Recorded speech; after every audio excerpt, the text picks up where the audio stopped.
All right, good morning, everybody. It's now 11:30, June the 16th, and we are ready to go with our Wednesday Naples Mac User Group meeting.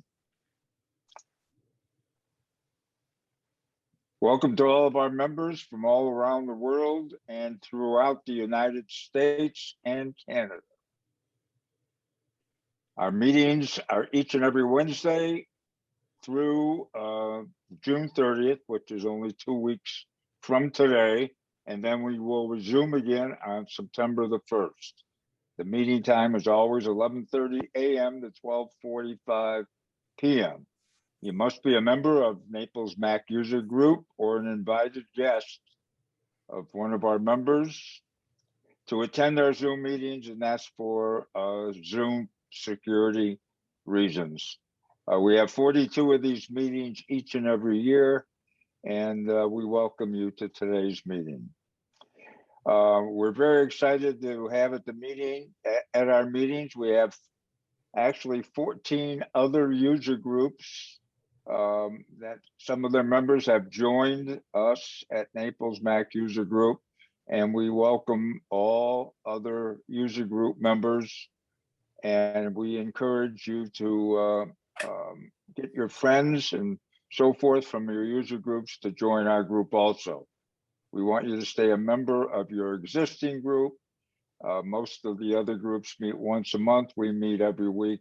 And so a lot of people around the country, a lot of Mac User Group members are beginning to realize that if they want to fill in their month with more meetings and more excitement, that we're the place to come. I want to welcome our new members from the last couple weeks. Jeff Bond from Melbourne, PA. Richard Matthews, who just recently rejoined from Naples, Florida. Barbara Rode from Naples, Florida.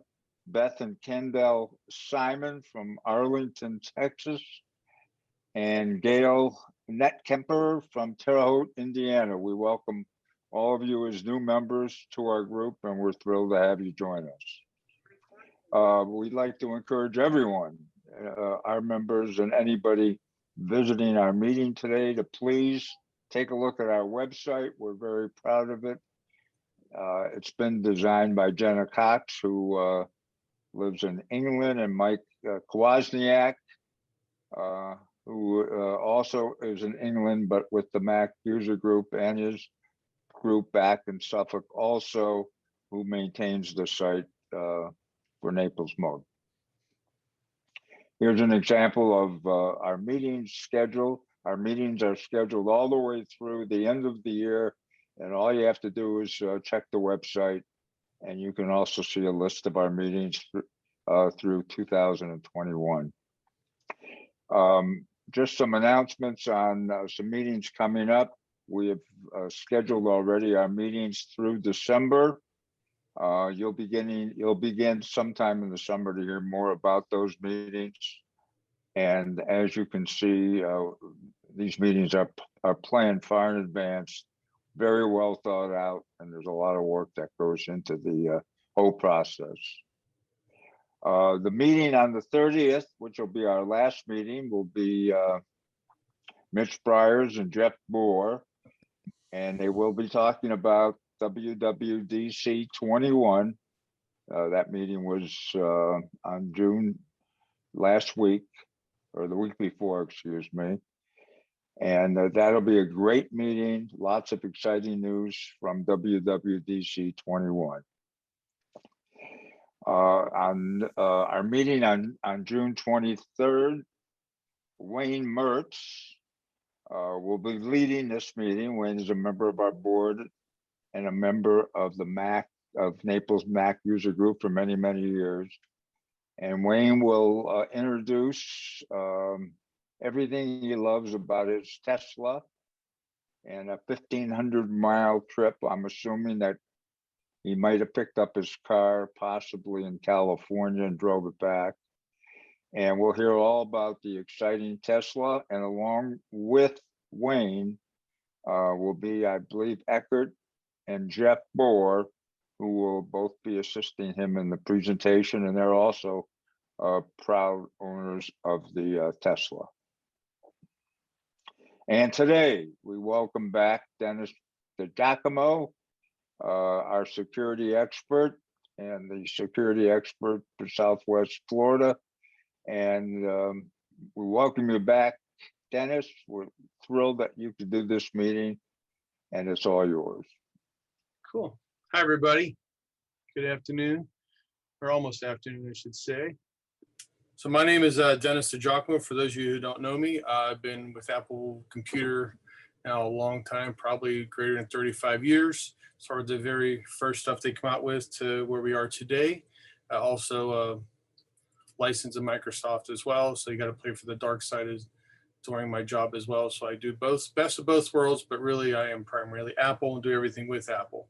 And in the last couple of years, I've been really big in, I've always done forensics, but gone to the next level where now we're working with Kerry Kursky and other firms, including the NSA at times with cyber security, cyber defense. And it's been really interesting and where things are going. And it's just going to be really, really a lot more bad things are coming our way versus good. And I'll explain some of that as we go through the lecture here. There's good things that come out of this as well, but just keep in mind it's going to be a rocky road ahead of us with the technology that's coming our way. Feel free to ask questions. I think Sheeta's going to take care of us as we go through all this. So if anything pops up or anyone has questions, just let me know. I can stop and answer those. Really, as of this month, we're going to talk about some of the latest trending threats that are affecting so many iOS and as well as macOS platforms. We're going to talk about in detail a little bit with antivirus, anti-spyware, in regards to ransomware, whether or not do you need antivirus or anti-spyware? Should we be worried about this? How do we defend ourselves? So we'll discuss what's worth it and not worth it. A little bit on home automation, because all this stuff, as you hear in recent headlines, as we get to the next couple of slides, home automation is going to be a lot of security concerns that actually are going to go into effect in this month and the next month. And we're going to start seeing a lot of things that's going to make people nervous and probably cost a lot of money to get some things fixed for some. We'll also talk about, since the M1 Macs are here and Apple's trying to move over to the new silicone, we're going to talk about some third-party peripherals I think are important to keep in mind when purchasing and preparing for the next new systems coming our way. And I'm not going to go into any detail other than at this slide telling you whatever you do, have a backup. And of that backup, have a backup of the backup. And if not, have a third backup. So have as many backups as you can, both local and cloud-based. It's important. I kind of just tell that to everybody I meet. You know, it doesn't matter what it is. It's just important because nowadays everything we do is virtual. It's in our computers. It's in our phones. And unfortunately, a lot of folks, they get into a habit, and a lot of them are uneducated, not like the Mac users group folks, but most people assume that iCloud's backing up all their stuff, or the computer's just doing it, or the phone should have it. They don't realize there are steps you need to take to make sure that all your data is backed up, not just pictures or contacts or a calendar. We want all of our stuff backed up. And so things like Time Machine, Super Duper, Carbon Copy and Cloner, as well as like Backblaze or even Carbonite for some, iDrive.com. These are sources, places to go to make sure your data is backed up, and do it often and have as many as possible, because at some point in time, all this stuff is fallible media and it will fail. So let's break right into it right away and get everybody nice and scared right off the bat. So hold on to your seats. All right, so latest Apple threats. There's been a whole bunch out there, but we're going to start over in China, since that's where 92% of all Apple products come from. And that's everything from the iPhones, the iPads, the desktops, laptops. A lot of stuff comes out of there in components as well. Well, since 2016, China and Apple have been going head to head far as who's going to hold the rights to the iCloud servers for China. And of course, Apple thinks they should be on US soil, which I agree with. And the cloud keys, which keeps them safe, the security keys to the iCloud, be kept here as well. Well, recently, as Apple fought China over all that, and considering since most of the stuff is made there and political issues going on in the world as well, Apple kind of gave in, which, you know, Apple never gives in to anybody for anything. This is probably one of the first times I've actually seen Apple cave. And so they did just that. They had no choice and complied. And so now the disagreements about where the digital keys are kept, they're also ultimately now kept in China and not on US soil. And that's as of May of this year. So this decision has been recent. So what does that mean for me and you? Not a whole lot, but you know, it's any data that's collected via iCloud in China on those servers have to be, you know, that data stays on their soil. So just hopefully US stuff stays here, their stuff stays there. We have nothing to worry about, but that does mean in theory, and if China wanted to, Chinacom, they can invoke those passcodes and get into people's data if they absolutely need to. So I can't speak for China how they do things other than what you see on TV and what you hear in the movies. I do believe, though, they are very big in controlling people's data and communications over there. So I wouldn't put it past them to state that they may do that for certain individuals in that country. So you're going to see coming up on iOS 15, I'm sure Mitch and Jeff will be talking about it in a meeting toward the end of the month, that Apple's changed a few things. So they're focused on big on privacy, as you know, and they're trying to keep apps from tracking us and all those different things. So you're going to see Mail's going to have a hiding feature. You'll be able to cut and paste from one area of an application, maybe from Facebook, and paste it into Twitter, and there will be no trace or track of it to know where the source came from. So there's going to be a lot of things going on behind the scenes to give you a little more right to privacy and where things come and go. And the developers won't be able to see it as well unless they're testing it within their own app, but no one else will be able to see it, which is good. And there's more to follow, and I'm sure those guys will talk more about that. I bet you didn't know, but back in the fall, back in November, December, just into Christmas, Apple made a mid-production change, which they normally don't do. So the chips that come out, the Bionic chips, the A12, A13, the S5, which are in a lot of our equipment, iPhones and iPads and things, what happened was, I'll talk about the bugs coming up. There's been some issues where there's some possible breaches to the equipment. So they actually made changes in the security storage components themselves and updated security enclave. So what that means is they changed the way that the chips are produced and had to make configuration changes to keep the processing going and to avoid the security breach that poses a threat. So we'll talk more about that coming up. In 11.3, it's back in April, it patched the vulnerability so that your sensitive data wasn't being accessed on a computer if you open up a spoofed document. So if you got something in an email and you clicked on it, and we were just hoping that you didn't do that, and it opened up something in a computer. But Apple actually stopped that, and so we're in pretty good shape. So to this date, so far we're safe with Apple. There's no other further steps you should take at this point regarding that stuff. Unfortunately, a lot of websites out there that talk about malware threats, and they talk about spyware threats and ransomware and viruses, and a lot of them have to do with the companies who protect you or say they do. Intego, Viper, AVG, Bitdefender, Malwarebytes, Norton, McAfee. There's a whole bunch out there, and of course, they're in the business to make money. On Windows, it's a whole different story.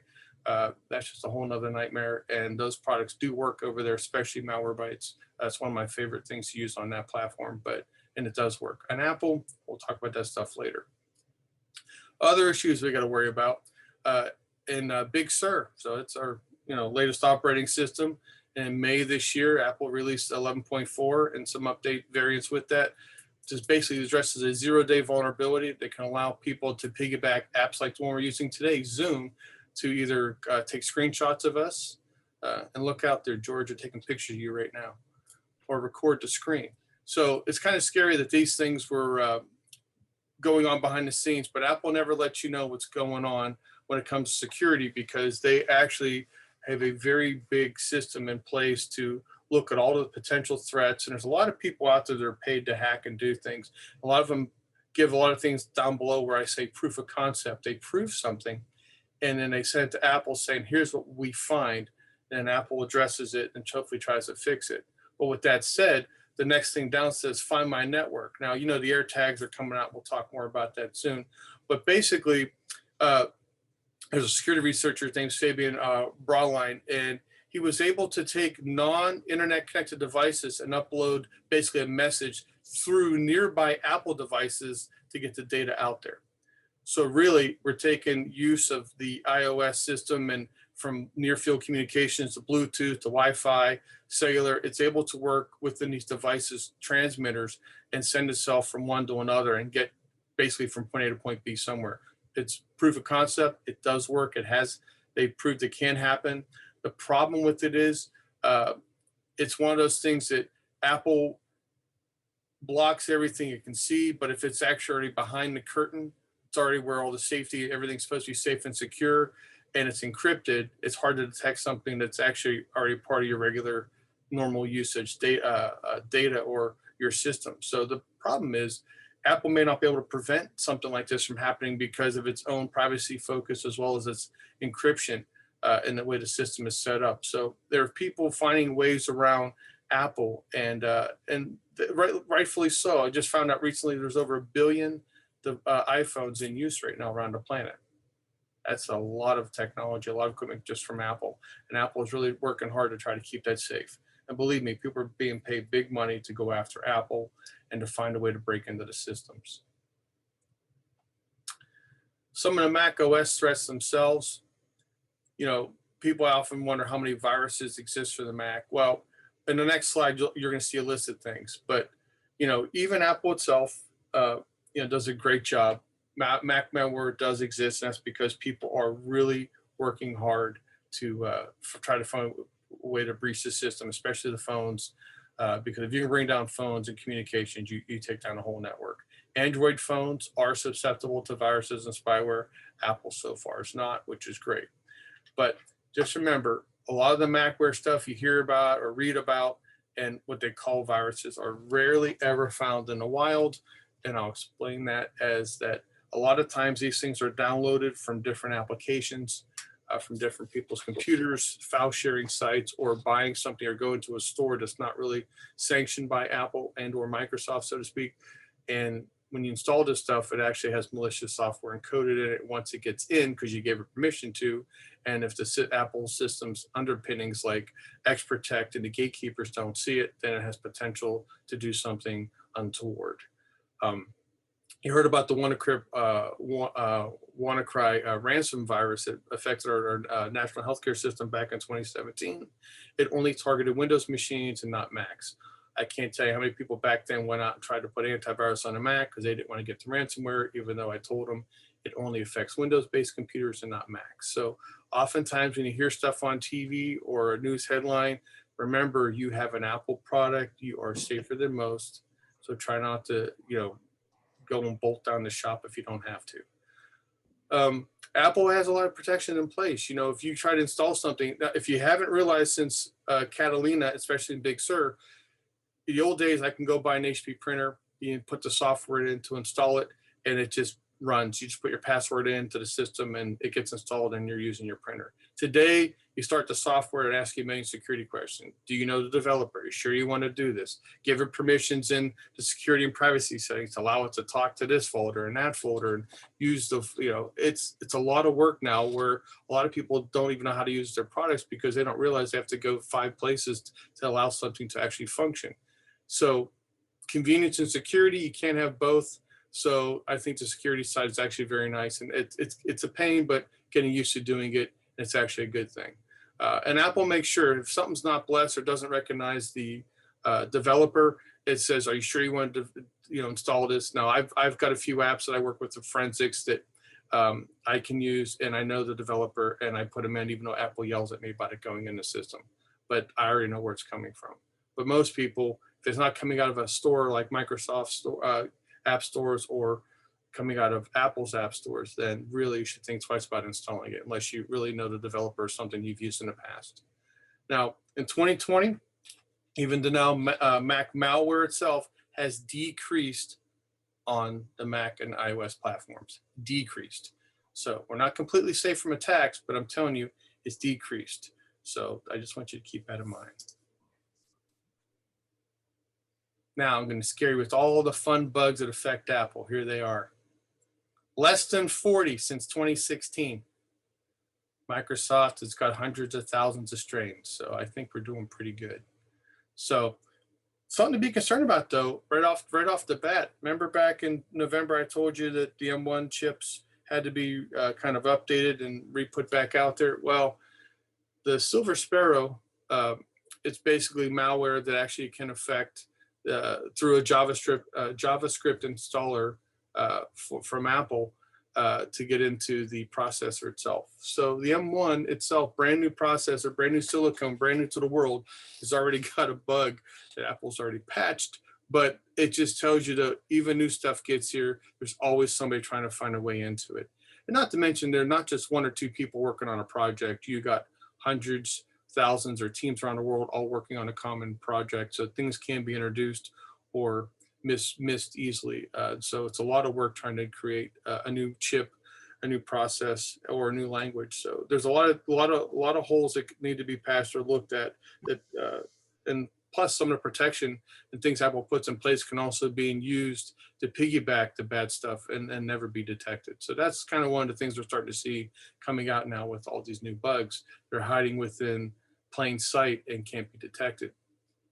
But just so you know, what bugs have been not seen in the wild to date since 2016, these are all the ones here. Now, oddly enough, these are all been reported by Malwarebytes, who I love on the on the Windows computer because they kill a lot of bugs. Now, these things here, if you look at the far left-hand column, you'll see 80% or almost 81% of the known detections, what we call generic suspicious virus. Basically, it's a fake malware warning pops up on your computer while you're surfing the web, says you must install this protection, and says it's from Apple or something like Mac Keeper, Mac Cleaner, Mac Advanced Cleaner. There's a bunch of them that pop up, and so people just think, oh, that's something I need for my Mac, and they click on it, and then these things get in the computer. But they haven't really done anything malicious other than it's been a handful of computers affected for as many that are out there, and they've already been patched. So and this is all done by Apple, so you don't need to buy Malwarebytes to clean this out of your system. It's already built in to Apple as far as their X-Protect and the Gatekeeper stuff. And Apple always updates their stuff, and they'll do it behind the scenes. And that's an important thing to know. You don't have to worry about updating your definitions for antivirus like in anti-spyware like you do on the Windows computers. You constantly have to make sure they're up to date. Now, it doesn't mean Apple can't get something, but right now, everything you see named there, they're all kind of scary looking and they all do something or did something. But realistically, they've all been stopped and put aside. So the fires are out with those things, which is great. Now, there's more stuff coming, but these aren't too bad. Can I ask you a question? Go ahead. So are we to assume that most of these viruses get on our computers by us surfing the web? Or Yeah. Go ahead, Dennis. Absolutely. Well, so basically, like I joke all the time with people. I said, I don't have any problem with Windows computers. I don't. It's because when they get on the internet, I got a problem because that's where all the bugs are. And because Windows is like dominoes, you smack one thing and the whole system goes the haywire. Apple's different. Apple, you hear about the old sandboxing techniques. Everything sits in a sandbox. So if a sandbox gets infected, the whole computer doesn't go. It's just that sandbox, and they can remove it or clean it and then rebuild it. Whether, like, say you opened up an Excel spreadsheet and got a macro bug, well, it only affects Excel. Didn't affect anything else in the computer. So I can actually delete Excel, reinstall on the Apple, and pick up right where I left off, and life is great. Windows, I might be reinstalling the whole operating system or trying to figure out how to get my data back if I didn't do a backup. So totally different things between two different systems. These things are out there, but most of the time they all come in forms of a lot of people don't want to pay for software. If you haven't seen these days, I mean, years ago, people used to share Photoshop and Illustrator and stuff, or buy one license and try to squeak it on 5 machines because it was expensive. Mm-hmm. And now everything's changed. It's all subscription based. Because of that, Microsoft Office is $69 or $99 a year. Dropbox costs money. Now you're paying for what am I missing? Subscription based. Oh, Adobe products you got to pay for. I mean, so everything, iCloud, everything is subscription based. Nothing is you buy it once and keep it like we used to. Now we're totally having to pay subscriptions, and people don't like that. So they're trying to find ways around it. There are hacks, pieces of software out there. So they call them torrent sites or websites where you can say, hey, I want a free version of Microsoft Office for Mac 2019 version, and you can download it. and install it in your computer. And for the most part, I can tell you they do work. But oftentimes it's kind of like, well, when you put that in, you're also giving permission while it's being installed to add a little something extra. That's usually a bug. Or what happens is when you download programs like Microsoft Office or Photoshop, because you don't want to pay for a subscription, things like, let's see, the bird miner could be in there. And what that does is those things tend to turn your computer into what we call a host computer for mining of cryptocurrencies. So even though you go, God, my computer's been running slow lately, and maybe you think it's just because you put Big Sur on it or you updated Catalina or the last security update, it may not be that at all. It could be that behind the scenes, one of those, the bird miner is running, and what it's doing is it's turning your computer into processing power to help mine cryptocurrencies and Bitcoin around the web. And you get a bunch of computers, what they call a cluster, then you get greater computing power. And that happens without you giving it permission. So those are things that happen behind the scenes. You don't realize they pop into your system because you're thinking, well, I got an Apple, I'm safe. But if you put in bad software that didn't come from Apple or Adobe, that happens. Right. All right. Thank you for that. That's very interesting. Yep. But honestly, guys, everything you see on the screen, do not be afraid of, because it has been fixed. More stuff to come, but right now we're sitting pretty. So, Don, unmute yourself and ask that question. Yeah, how can we detect that we're being used for Bitcoin mining? Should show up on Activity Miner? no, that stuff that's going to be running invisible. You will not see that. Thank you. But Apple fixes things, and I'll explain how Apple does their process. So it kind of gives you a little peace of mind, but also a little bit of, unsettledness, because you're not sure if, like you just said, how do I know if it's actually doing something or not doing something? I will tell you, for the most part, 99.9% chance, I am sure your computers don't have any of these issues, as long as you've got newer operating systems and you've been up to date with security stuff. And even then, a lot of stuff's been squashed. So I don't think you're going to see that. Now, there are other stuff out there that we haven't seen yet, maybe infecting us, but that's a whole nother story. But would Malwarebytes find that? No, I'm going to tell you why. So Okay. I'll answer that question early, in case I forget it later. So just so you guys understand, antivirus programs and anti-spyware programs like Malwarebytes, okay, or Norton, because you guys hear Norton and LifeLock, Norton Utilities, they only protect against less than 7% of the known bugs on the planet. 7% of the known bugs. 93% of the crap out there we don't even know about, because we're talking at levels of government, high level hacking, all kinds of things that we, nation state stuff we don't see. Things are taking down the pipelines, our meat systems, our healthcare systems, trying to get in and break something all over the planet. Like, I don't know what happened with Spirit Airlines yesterday, but again, they had a software glitch. Who knows? Not everybody reports a hack right away because they don't want to freak everybody out, but there's a potential for that, and I'm sure we'll hear. I haven't heard this morning, so I don't know, but they may have or gave a reason why. But so Malwarebytes, you have to understand, all these companies are in business to make money. Now, since Apple's kind of this whole new thing to them, because more people are buying Apples and they feel that their stuff should be on there too. Now, Malwarebytes, I tell you, I do like. I'm not going to dog them. They're one of my favorite companies because they fix more PCs than I can tell you and save a lot of people's butts. They really do. I'm very impressed with them. But a lot of people, when they download software, both Mac and Windows, whether it's antivirus or anti-spyware, they only put the free version or trial version on and never decide to pay for it. So now they're on this assumption, oh yeah, I put that on my system and it hasn't ran in a year, hasn't been updated in a year, because you mainly have to push the button to do so. After a certain point, you have to pay for it. Oh, and there again, got to pay another subscription. So people go, I don't really need it. I'll just push the button when I want to. That's not how that works. So active protection. So the crazy part is Apple already has all this stuff built in. Apple has it. They just don't go out and tout it. You don't have to add a third layer of security. And most of the time, everything that these programs can protect against is already a known bug. So the Silver Sparrow has already been patched by Apple, and if it's also been fixed, or the generic suspicious ones, as we go back to the, bring it up here, so you can see it.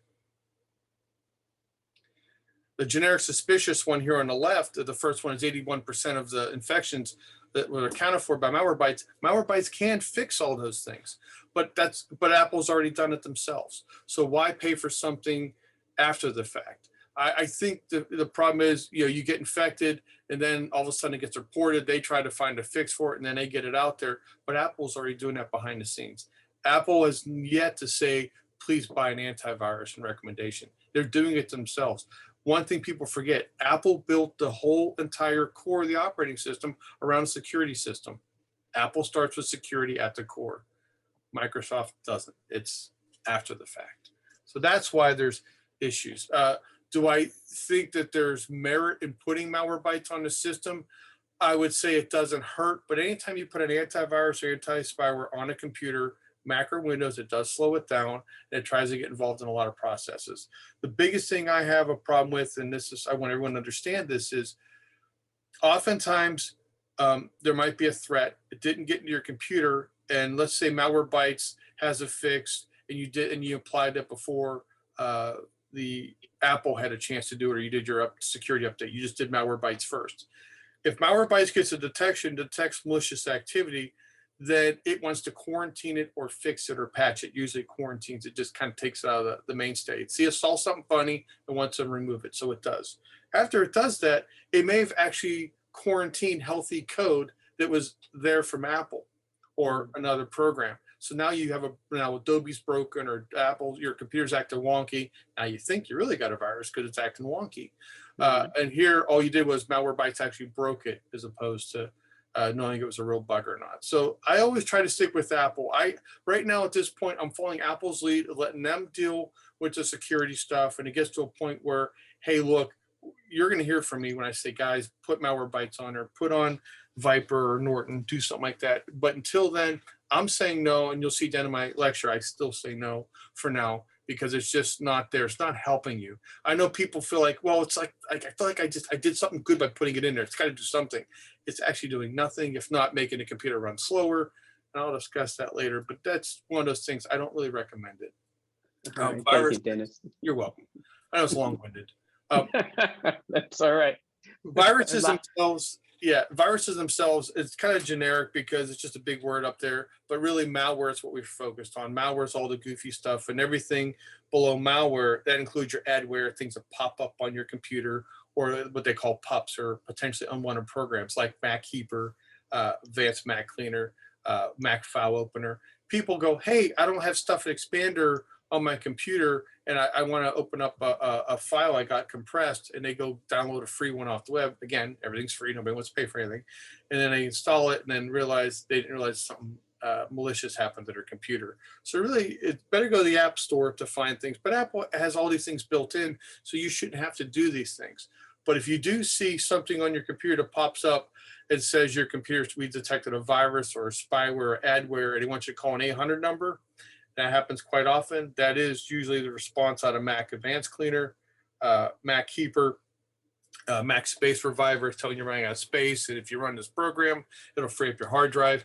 And the sad part is everybody assumes it's part of Apple's computer. It's actually not. But because they surfed the web and a pop-up, a website itself was hacked, or the website itself had security breach and these things pop up, or they were surfing someplace they weren't. And usually what happens, hate to say it, everyone's reading the news nowadays, right? Because we can't get enough of the news out there.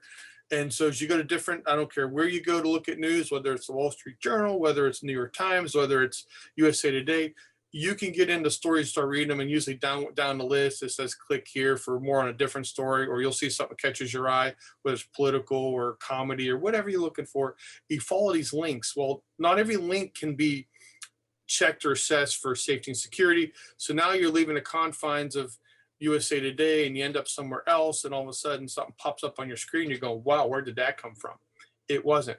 Oftentimes people mistype a name of a website. So apple.com, APPLE, some people put three P's or two L's, and that takes you to a malicious web page that looks like Apple or does something totally different. You're going, where did this come from? What happened? And so accidents happen, but people also need to do their part to pay attention.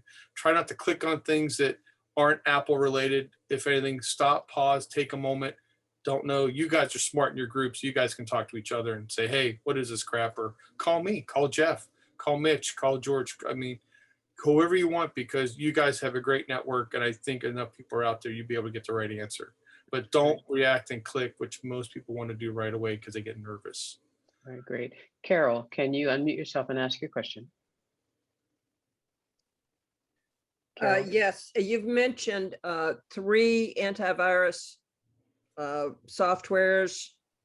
Do you put Bitdefender in the same category as those? That is, it will work if Apple hasn't yet cleaned up a problem, but it may screw up good code. I would say that's the same for all antivirus, all anti-spyware, period. If it's not made by Apple, I really hesitate on putting any of that stuff in an Apple computer unless you are. Now, what happens where people say, why do you recommend some antiviruses or anti-spyware for Apple? It's because a lot of colleges recommend that students going to school have to have something on their computers, period. That's just what the school requires. So for Apple to have a third-party one, Sophos antivirus does a pretty good job, and it's free for Apple. And so I say, put on Sophos. If you want a more robust antivirus, buy Viper. It's V-I-P-R-E. That's how you spell Viper for them. Or Malwarebytes, or a combination of both, if the students absolutely have to have it. Otherwise, most colleges are understanding they don't need it because Apple's already doing the work behind the scenes. They have their own security system.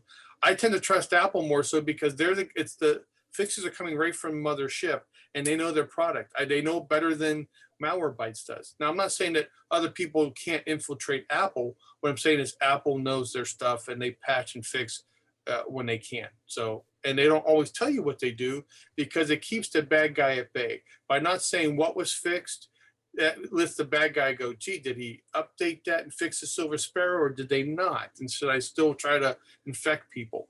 So I think Apple is very good by not saying what they actually fix or what they actually address. Now, they may mention a few things, but Apple never is specific about what they do, which I like that because they're really quiet. But they do. And honestly, how many of you folks have ever, as long as you had Apples, how many of you had major issues with viruses or spyware other than a pop-up like Mac Advanced Cleaner? I mean, most people have never had anything at all. Usually they click on something, I say, quit the browser, open again, you're fine, restart the computer. It's just stuff like that. It's never been anyone where I actually had to go in and fight a virus or a bug. Not had to do that in my time with Apple. And I'm around a lot of machines. Plus, I do things with machines other people don't do. So if I haven't been ding-donged yet, I've been quite lucky. So. Great. Mike, can you unmute yourself and ask your question? Mike Wozniak. Yeah. Hi, Dennis. How you doing? A long time ago, I was accused by a client of unwittingly passing on a Windows virus. Okay, So- so that happened. So because of that single event, I've run antivirus ever since. Is that a thing? No, listen, again, so a lot of those things are macro viruses, and generally those come from Excel spreadsheets.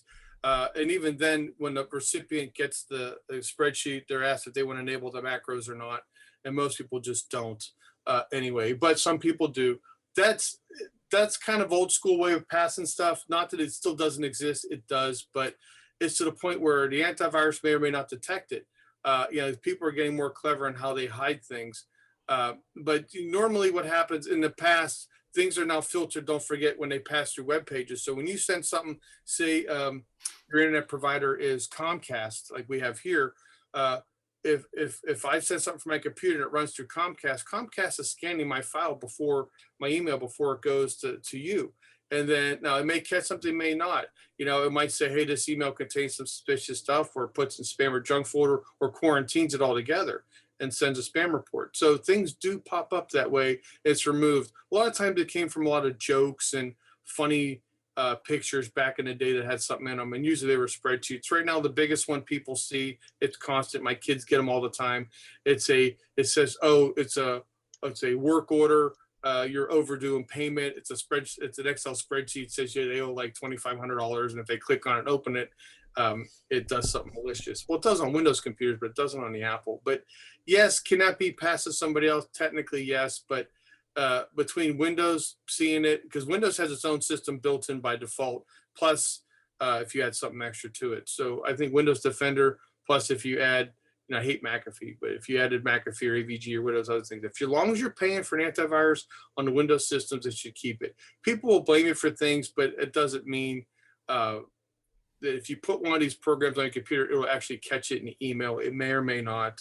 But again, at the end of the day, it's not affecting you, it's affecting them.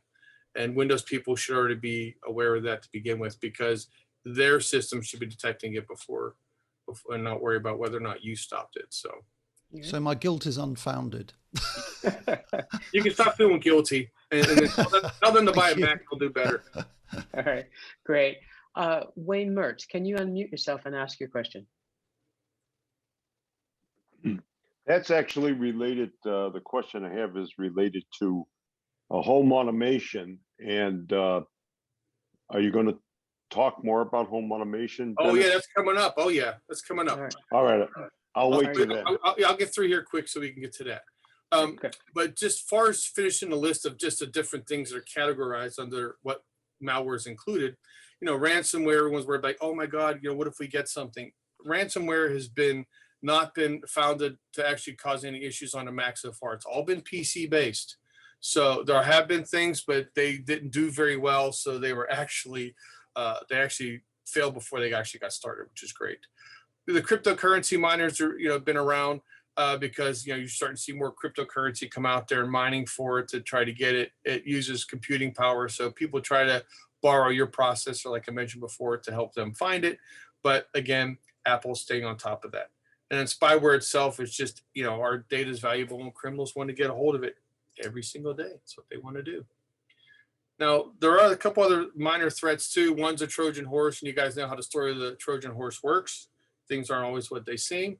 But, and people go, well, give me a common example of a Trojan horse for Apple. Well, down below, if you look at the two cables, one's for the iPhone, iPad charger, and the other one's a Thunderbolt cable. And I put little skull and crossbones on there saying, if you buy something from somewhere or you don't know where it came from, I'll give you an example. Say you guys all go out Friday night to a bar, your favorite watering hole, and on top of the bar, they got this little charging station, and they got 12 cords hanging out of it. You can plug in your Android phone, your iPad, your iPhone, and you're charging, you're drinking, and you're eating, and you're charging, you're eating, you're drinking. But the problem is, you don't know if that bartender or the guy who set that stuff up for the bar, because usually a third-party company comes in and says, hey, we'll do advertising here and let everybody charge your phone for free. Well, those cords could actually have chips right at the end of the tips, right where the USB plug is, and or where the iPhone is or Thunderbolt part is. You can put Wi-Fi in there, near field communication, Bluetooth, all in that tiny little spot, and actually start stealing data out of devices. And so I tell people, if you've ever been to a restaurant where you walk in the door, there's this big machine. It kind of looks like a big ATM, but it's light up with all these little doors and windows, and it's all lit up. And for like $5 or $10, you actually put your credit card in or money. You open the door up and you set your phone in there and you plug it in so it charges, and the door's locked. You get a key and you go off to dinner. Then you can come back later, uncharge it or take it out and use it. But that machine is so elaborate. Other than a charging station, which is just really a plug, a cable, and it charges. A guy was actually working on one. I was over in Jupiter, Florida at a restaurant, and the guy was servicing one. When he opened it up, there was more technology wires than an ATM had itself. And I'm going, there's something else going on here. There's no way it's just charging devices, because it doesn't take much to charge anything. And most chargers are tiny. So for this thing to have all this electronics, it was a little too much. So I got a feeling, I tell people, keep your own battery packs, bring your own charger, buy, we'll talk about later, what we call MFI, made for Apple product cables. They meet the certification. So that way you know that they meet the criteria and there's no funny business. Don't just walk off to like a dollar store and go, oh, look, 12 cables for $1. Be weary what would you get. A, they can burn up your device by not transferring data, electricity properly. And two, they could have something untoward going on. So know what you're doing with your equipment. Try not to cut corners. Just keep that in mind. And that's what we call a USB or Thunderbolt hack. Now, just so if you guys are sleeping and haven't heard, Adobe Flash is dead. So if Adobe Flash is on your computer, please uninstall it. It's real simple to do. Never worry about having to update your Adobe Flash ever again, because it is officially dead. sad part is Steve Jobs announced it dead back in 2009 or 2010, and now we finally buried it as of last year on the 31st. So, but it's gone, it's out of here, so that's good news.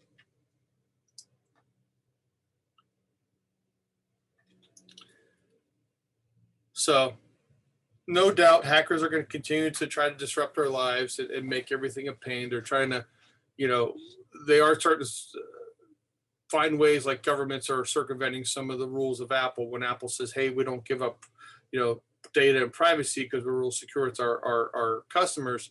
Well, they kind of gave in to China with keeping China's customers in database and encrypted keys over in China where they have access to it on the government side. So hopefully things won't change here or in the EU or other places, but we'll see. Now, just remember, Apple puts gazillions of dollars into making sure they get the best stuff out there. And don't forget, bad guys are doing the same. So they're trying to find a way to get into these devices and do it invisibly. And because of that one thread I told you earlier about how you can piggyback Apple's Find My device network and not be detected. So those are the kind of attacks we're going to see in the future. No malware bytes, no Norton or Bitdefender will ever find these things. Now, they may be added later if there's a patch, but they're not going to find them. These are things that even Apple's going to have it difficult because, you know, if you can't see behind the curtain, if your data is protected by a wall and all of a sudden their stuff's behind the wall and not in front of the wall, Apple's not going to be able to see it. So it's actually doing something behind the scenes of your stuff, and Apple have no way to detect it or see it. So they're working very hard while they're trying to keep you private and safe and secure. They're also trying to make sure no one else is taking advantage of that as well behind the scenes where Apple's keeping you safe. So these threats are getting bigger and bigger and scary. So I'm sure in the next 5 years, we're probably going to see a change in things. And I'm sure you heard coming up that Apple's thinking about getting rid of passwords and moving to pass keys. So, and I'm sure Jeff and Mitch will talk more about that coming up in your end of the month lecture. So right now, as a state, I will tell you, I do not recommend antivirus or anti-spyware from third parties unless you absolutely have to for work or for school. But realistically, it's not needed. I think it causes more harm than good. And it's also a false sense of security, in my opinion. So I would say just Apple's doing their job behind the scenes. They wall guard and everything out, and they keep you safe. And Apple's real big about that. And to date, Apple has patched and fixed everything that we know of. So, and so the biggest thing I tell people is install your updates, your phone, do the security updates for your Mac. I know they take a while to do, sometimes 40 minutes or longer. Please do those. They're done for a reason. And Apple's not going to tell you. Oftentimes you go, oh, it says it's just updating like a couple of new emojis. I could care less. Well, yeah, you get a couple new emojis, but they're also fixing a whole big security enclave they're not telling you about. So please do the updates. Apples aren't immune, but you know, their ecosystem is, you know, we pay a lot of money for these products, and Apple really delivers good quality. I've never complained about my computers and my phones. There are times they do some silly things, but at the end of the day, I have no issues compared to any Windows or Android user. Been happy with their products for a long time. I'm mad they cost a fortune, but they really do deliver, and I've been safe and happy with everything I have. Now, that could change in the future, but at least at this point, I don't want you worrying about things that you don't have to spend extra money on or try to make sure you have in place because they're just simply not needed for now. Okay, question. So for those of us who will be uninstalling Malwarebytes, do we just throw the app in the trash, or are there other files that we need to also locate and get rid of? Usually by throwing the app in the trash is one thing, but if there might be, if you look in the utilities folder located in your applications folder, there might be an uninstaller for Malwarebytes. Okay. So there is, you can go ahead and uninstall it, but usually dragging the app to the trash is just fine. It may have a subfolder or something in the libraries. That's not hurting anything or taking up any space. Mm-hmm. But Right. It's not bad. You know, I do like Malwarebytes. I'm not telling you not to get rid of it either, but in the same token, it's not really offering you any protection. And so, and other than generic stuff, I mean, as long as you know where you're going and doing things, Apple's been doing it behind the scenes. So I kind of feel weird adding something else extra that, Mm-hmm. you know, I'm afraid to break something that's healthy versus something that's bad. I agree. Right. Okay. No rights uninstalls. All right. Heidi, can you unmute yourself and ask your question? The business about malware bytes is very confusing to me because actually the Genius Bar at the Apple Store installed that, helped me install that, recommended it, and checked and used it. Now this was maybe a couple of years ago, but used it to check some things and get rid of some things that I No, had. well, on my I'm computer. not, so it all depends upon, so again, it's all case by case. And what happens is, first off, Apple is not supposed to recommend third-party products if it's not theirs. They're not supposed to. However, Genius Bar people do tend to say, hey, do this, do that kind of thing. But Apple already has its own system in place. And a lot of the guys that work in these Genius Bars, some are, don't laugh, are former Windows people coming over to Apple and working for Apple, getting a job and learning the Apple thing. So, and there's many of the converts, which I think is great. Problem is, Windows people still think the Windows way. And it's kind of hard when they'll think antivirus, anti-spyware, got to have it, and that's what they do. Yeah. Now, honestly, I doubt it fixed or did anything. Now, Apple, if you ask them, would you recommend something? And some people will, they would say like Sophos, because it's free. They might say Malwarebytes. I don't doubt that, but it's not. I mean, if you go to Apple's webpage, they don't tell you what they recommend. They don't come out and tell you to do that. They tell you what their system does. So you have to keep that in mind. It's not. Well, subsequently, so now a couple years later, I'm having trouble with my Hewlett Packard printer, and I go to Hewlett Packard. I call them for support, and they're telling me, they come and look at my computer. That I let them do that. I'll never do that again. But they didn't hurt anything. But they said, oh, I didn't write down the terminology. I did write it down at the moment, but I don't have it anymore.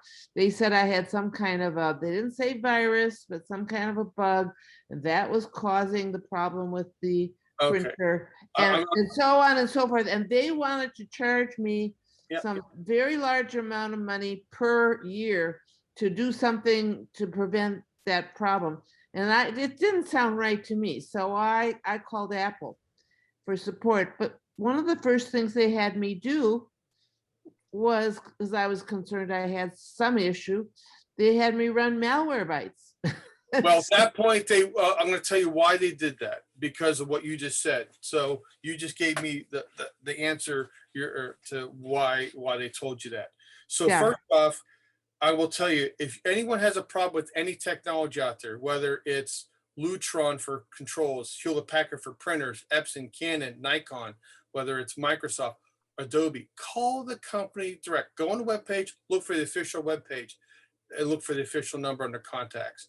Do not Google Adobe support. Do not Google Hewlett Packard support, because you're going to get all the fake ones first. A lot of the ones that offer fake stuff, especially, they want to get in the computer right away. Now you let the guy or girl in the computer, they only have to be in for a few minutes to start accessing and opening doors to things. While you're in bed and the computer's on, they come back and suck data out. Now your identity becomes an issue, and so do others. So I probably did Google to get the Hewlett Packard telephone number. Yeah. So but if you're telling me, if I had really talked to Hewlett Packard real support, they wouldn't have done what? No, they walk you through things. In fact, they will do what they call an assisted support, where they can see your screen, but they can't click anything. And they'd say, okay, go to hp.com, and you do. And they say, okay, now click on drivers, download the support. You do. You say, type in your printer. You say PhotoSmart 2550.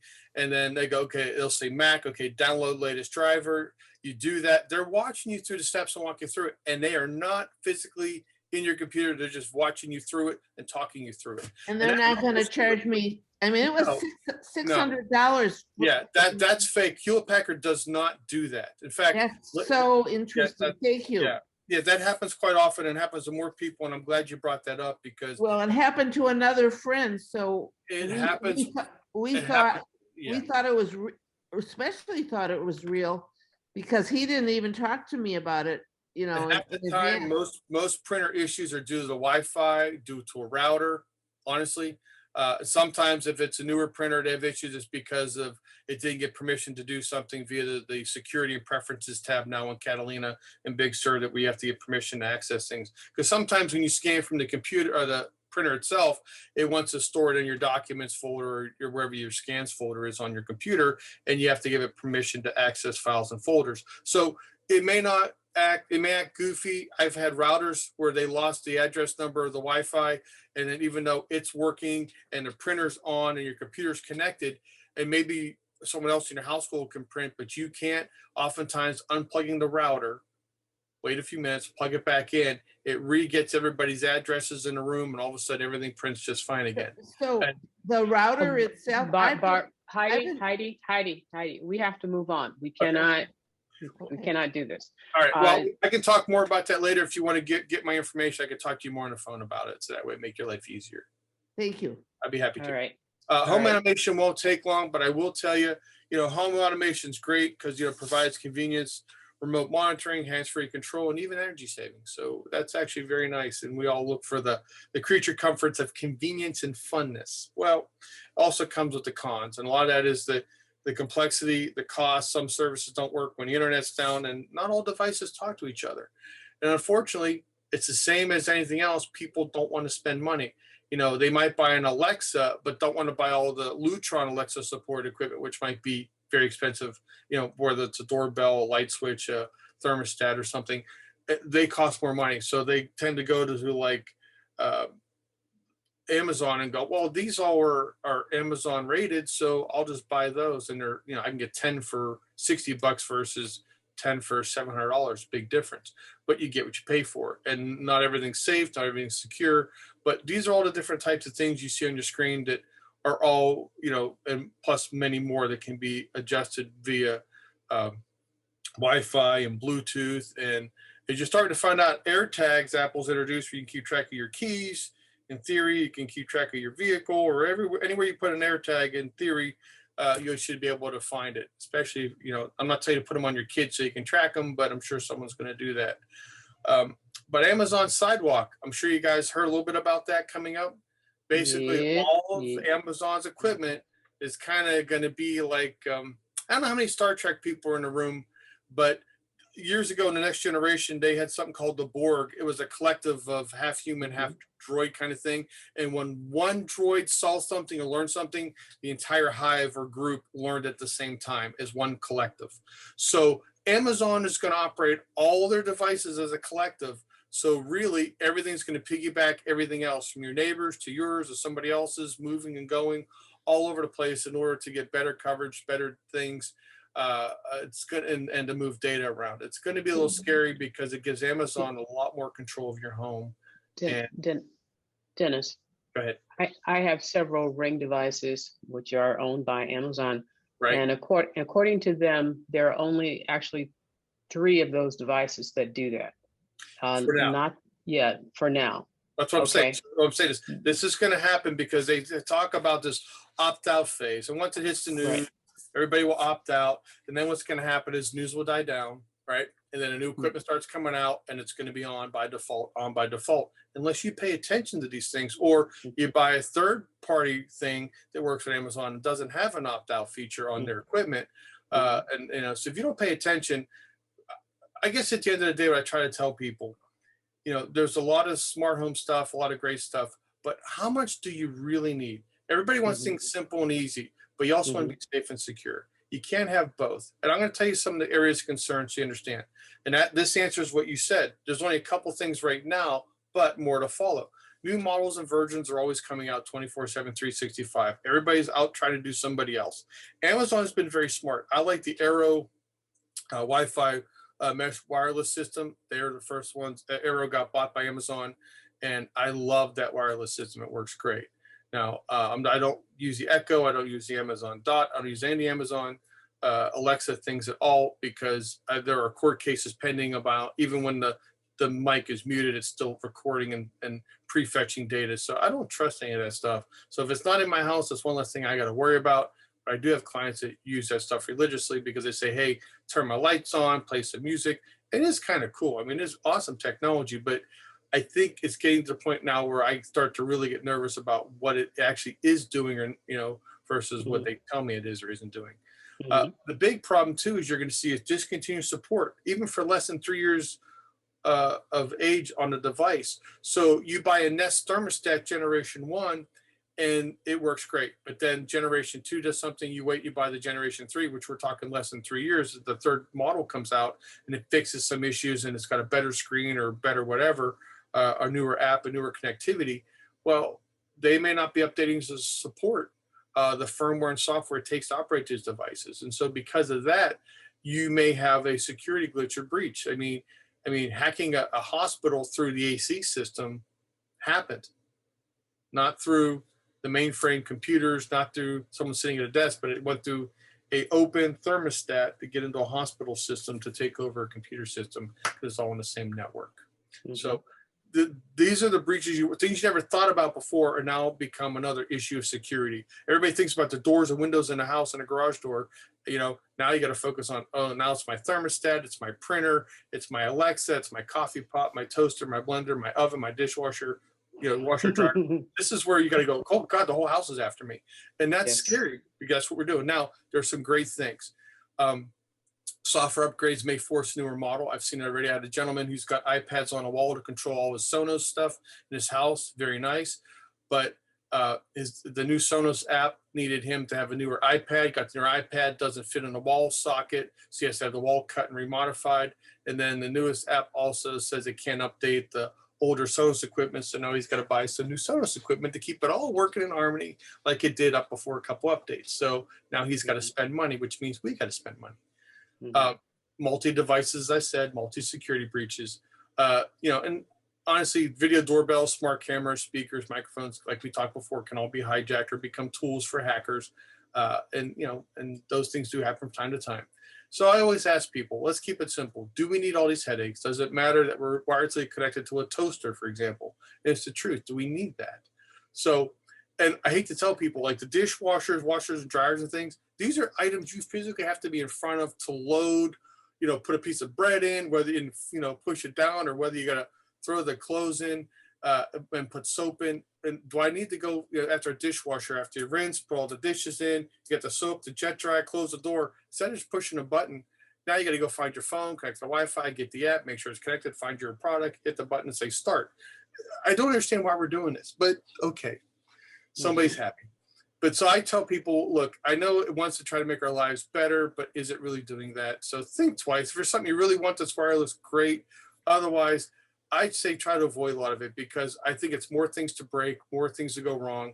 I just, it's better when a washer and dryer, when the belt broke, they come out and fix the belt as opposed to now I got to change logic boards because it won't talk to Wi-Fi or something. I don't know. It's just getting to be goofy. I have a question for you. Go ahead. What do you think about if this, then that? Well, what do you think about it? I stopped using it.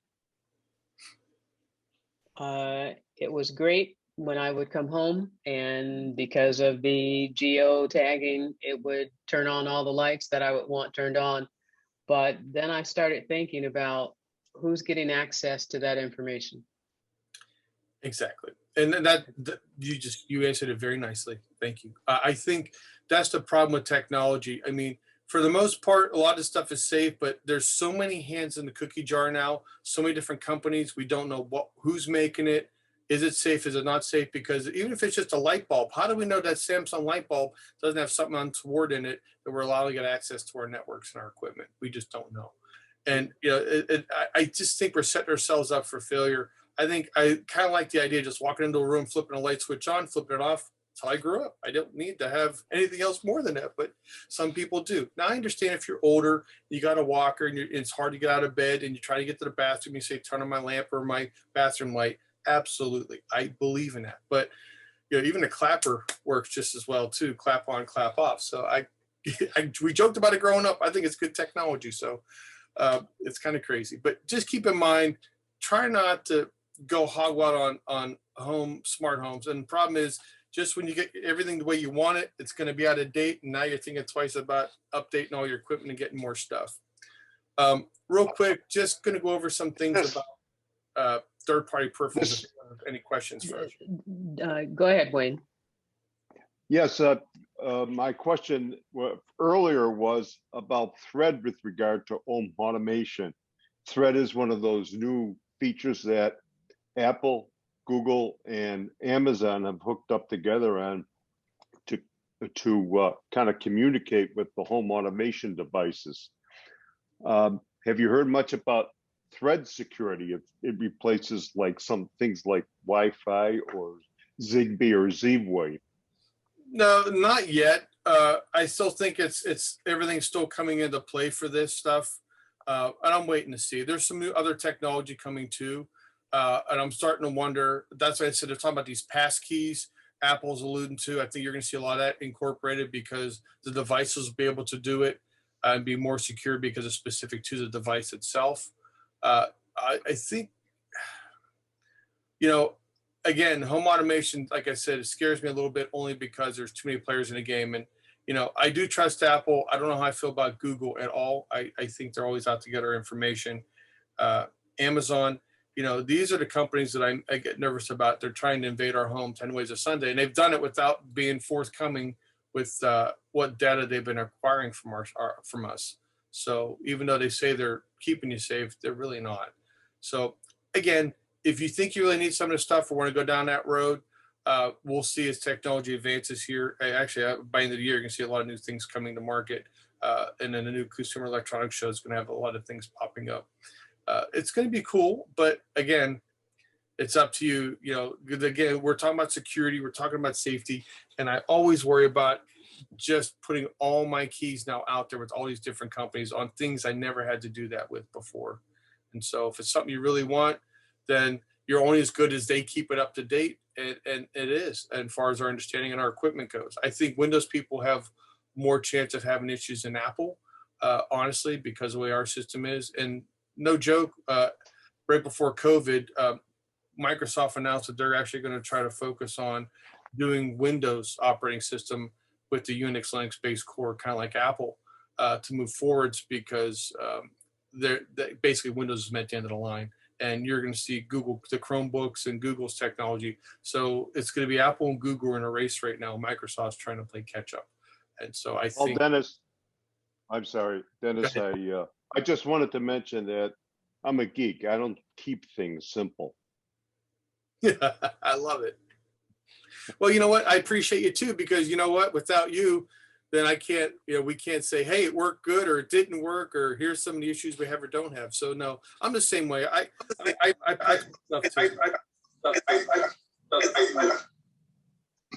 Okay. All right. I don't know what happened.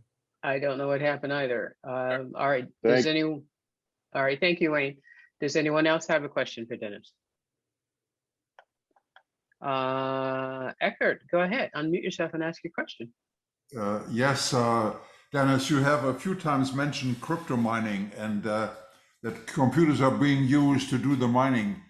I know it's a very complex thing apparently, but can you try to explain in layman terms very briefly what this really does to a computer? And the question is, why not? There are supercomputers. If they are so powerful, couldn't they do the crypto mining in seconds? They can, but that's for people who have access to the supercomputers. So the hackers, they're trying to just get into everybody else's computers. So give me an example. The more computers you can get to do it, you're actually creating superclusters by taking a group of smaller computers. And it's unknowingly to the people sitting in front of their own everyday machine, whether it's a laptop or desktop. Yes, you're right. Superclusters are huge, and they do massive computing and teraflops and things we can't even comprehend.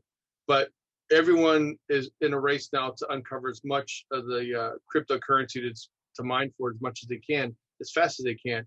And so the more computers, the more computing power makes a difference. And even a small computer like mine sitting right now talking to you on my desk still offers help and incentive to help crypto mining. Now, what does it do to your computer? It takes up bandwidth, obviously, between your ISP. So if you got CenturyLink and you've got a really slow speed it's already probably, getting close to tapping you out and things go really slow and you can't figure out why. It does raise the processors and you can't figure out why, the computer's, tacking out faster, but it's because it's working stuff behind the scenes. But again, you're not going to see an activity monitor because it's invisible. You're not going to go, well, gee, I understand why. I turned the computer off, turn it back on. It's doing the same thing. So at that point, you go, well, maybe I got to get a new Mac, or usually Windows people saying, oh, I got to get a new machine. And then if they reload that same software that had the same bug in it, then they're just reintroducing it to their newest system. I don't think Apple has to worry about it too much because Apple, like I said, that stuff's been looked at and shut off for now. It didn't get very far, but crypto mining is an issue. It's out there on the PC world, so and I know people do it on purpose as well. So, Thank you, James Corsica. Can you please unmute yourself and ask your question? Hi, Dennis. I think this topic is security adjacent. I've not ever upgraded to Big Sur on my MacBook Pro, and there's a new operating system coming out. I can't remember its name. Begins with an M. Monterey. Can I just leapfrog yes, Big Sur and go from Catalina to Monterey? And would you recommend doing that? Or yes, go right to Monterey. Does it have the concerns that Big Sur had? Well, okay. So like anything, I always tell people, I always wait a month at least before I install the newest. I have one computer I do off the bat because I have to do it because everybody else is going to do it first. But on my real stuff that I use for myself, I always wait a good month or so. Big Sur was a rough start for a lot of people, and especially on computers that was able to run it. It actually had glitches or problems, and I had a few that got bricked and went to an Apple store, and people bought new computers. It was really sucky. I think Monterey is going to have that solved. I know it's going to be more designed or written for the M1 processors, not as much features on the Intel, but I'm sure it'd be seamless. I'm okay with, I always do it because sometimes I've had computers where I skipped 2 operating systems and went up to the latest one it could run. You don't have to go in sequence. There's no need for that. All right. Thank you. Thank you. Jim Cutler, can you please unmute yourself and ask a question? Yeah, I'll make a comment first. I didn't put my production machine on Big Sur until 0.3, and then I was willing. The question is Chrome browser. That seems to be well-promoted malware by Amazon. You want to comment on that? I don't like Chrome browser because it's written by Google, and from my understanding is they say it's safe by people not hacking it. Yes, because it's a brand new, because it's just out there. Or especially the Chromebooks are new because people aren't really writing for the platform just yet, and they are now.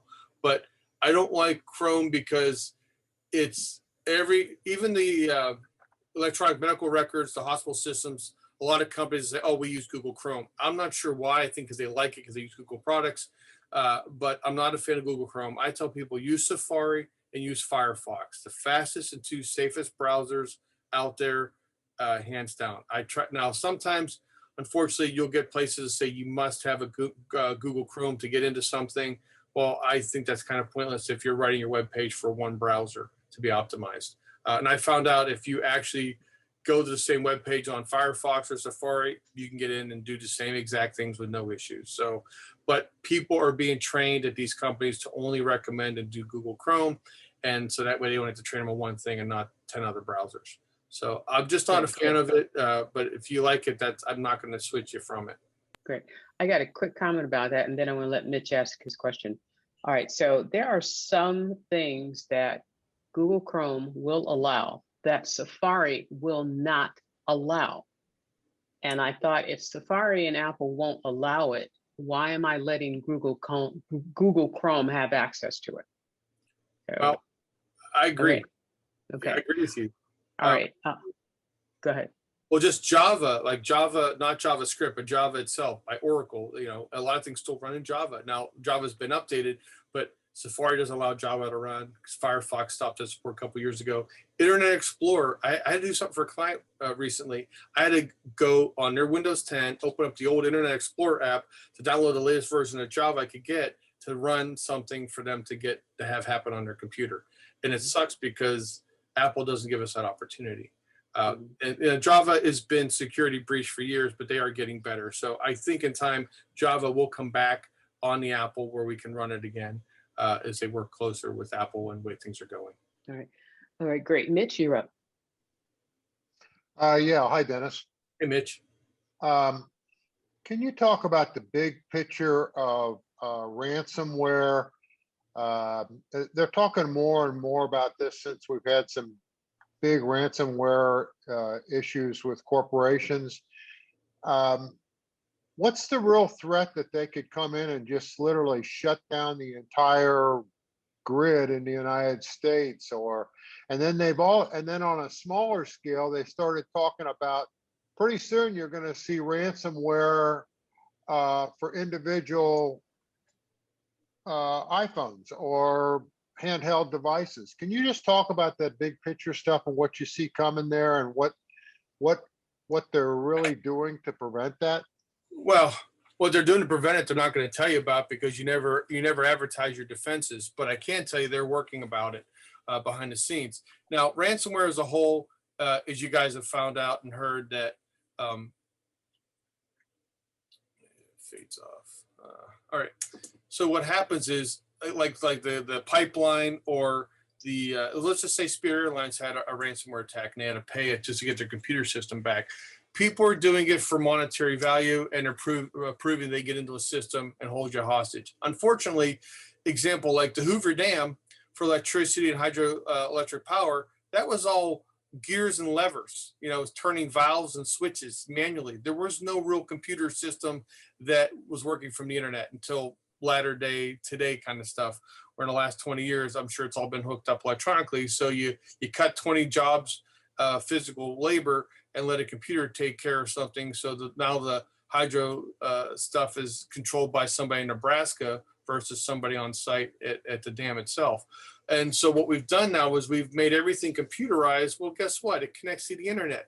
And most of the time, these are all Windows-based computers. And so again, more flaws and ways, and like anything, people are trying to get into the systems. It isn't the old days where you thought somebody pulled up outside your house and trying to get onto your Wi-Fi and you're worried they're going to get into your computer or do something untoward that way. Well, what's happening now is you have people go to work for these companies. I hate to use the word sleeper cells, but you got people that are untoward employees gathering, intel and data and trying to take it back and do something where they can get into it or have a breach on the inside. It's always going to happen. No matter what. I do think the way Apple's going about things, we are very safe with Apple products than we are anything else on the planet. Not that they're not susceptible. I mean, you could have some bad people at Apple decide to go the wrong way with it, and then we're all going to be paying the piper. I tell you what worries me the most. It's not Apple and the employees at Apple.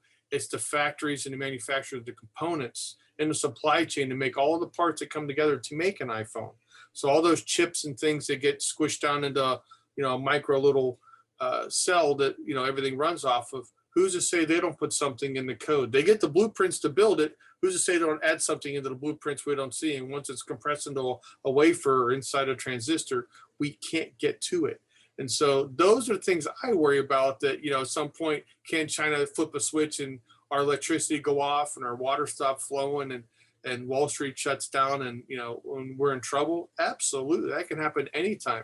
Anytime we put all of our eggs in one basket, and I think with technology, people get lazy. They want to have computer controls. They want to have a pretty screen.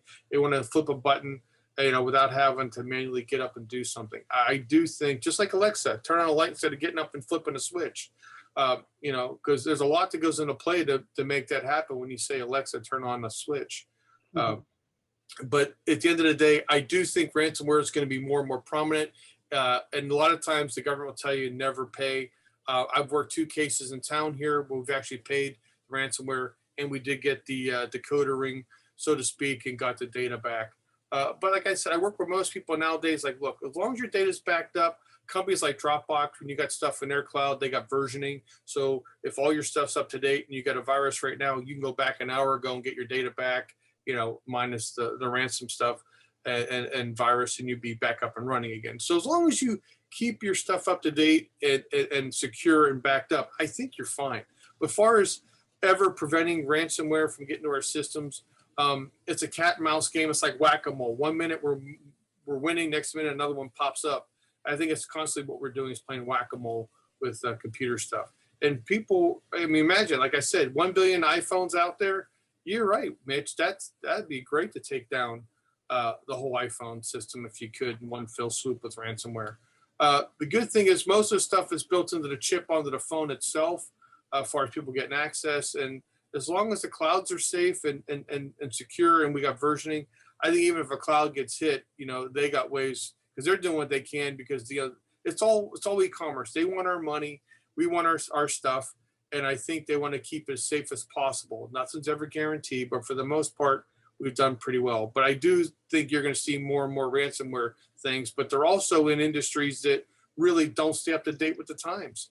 That's your meat packing, that's your electrical, that's your water systems. You know, this is what we got to worry about. I mean, look how our infrastructure is. I don't care whose administration's in office. Our country does need updates and upkeep, and we just, you know, there's things that have to happen all over, state to state, nationally. And not to mention, I'm sure I can't speak for other countries, but you know, they got their issues too. I think we're more secure than most. But you know, until something happens, you know, you realize how vulnerable you really are. Thank you, Dennis. Yep. Excellent presentation. Yes, Yep, thank and you. I know we're almost out of time, but I want to answer more questions if you got them. But real quick on recommendations, and this I'll make this available. This slideshow I'll send it to George Neckert, and whoever wants it, he can have it and get it up there. But just look for the MFI certified logo. A lot of times you'll see it where it says made for iPhone, iPod, and iPad. Those are important because they're made for Apple products. Works with HomeKit, works for the watch, works with CarPlay. They've actually met Apple's guidelines for things that do work. You know, I put the light up cords on the screen there because there are brands that are certified and brands that aren't, and people don't want to spend the money on the better ones. And so they buy the cheaper ones, which can cause problems. One thing about cords is they have to be able to handle the data transfer and the energy being transferred from them. And sometimes they actually can cause your burn the port out on the iPhone or iPad if that's too little or too much power. It's kind of funny, but that does happen. I tell people avoid the knockoffs where you get like, you know, 10 for a buck at Walmart kind of thing or a dollar store. And avoid super long cables, 10 foot or greater. They could be problematic where data doesn't flow or it's intermittent, or it actually can, because electricity's got to travel further and so does the data, it can actually be causing problems. So I would say my wife's got one that's like 14 foot long, goes from the front of the truck to the back of the truck and side to side, and she loves it. And I refuse to use that. But I told her, if your phone breaks, you got to buy a new one. So, All right, thank you. But hubs and docks, I mean, all that you'll see on the screen here, these are all the names. Just buy the brands that I have listed. They're very good products. Don't buy cheap stuff. The M1 processor, you're going to see I have an iMac in the bottom left corner there. Everything's moving over to the USB-C connector and Thunderbolt. And so if all the Type A stuff, the older connections, you should see here all the connections. Get one of these little docking stations or big hubs. That way you can plug in more of your old stuff plus the new stuff and give yourself now Ethernet cable. I'm surprised Apple didn't include Ethernet on a new computer. It's kind of disappointing, but now you have to buy an adapter and plug it in or get one of these boxes to do all the work. So these things work really good. And there's a bunch of them, different ones out there. They can be pricey, somewhere from $130 up to $300, $400. So don't be shocked, but they do multiple things. And they can add, if you want another monitor onto your iMac or iPad, or your MacBooks and things, it'll allow you to have more screens up, which is kind of nice as well for most. Any other questions? It is time to go. We don't have time for any more questions, Dennis. Sorry, but all right. Well, email thank you. me if you want, and then I'll be glad to answer them. And I can call you and call me on the phone. It'd be easy to talk to you. So I'm open to all you guys. So anytime you need help or have questions, please feel free to call or text. Thank you. All right, George, all yours. Dennis, thank you very, very much. This was a great presentation. And again, we really, really appreciate your time and effort and keeping us abreast of what's going on.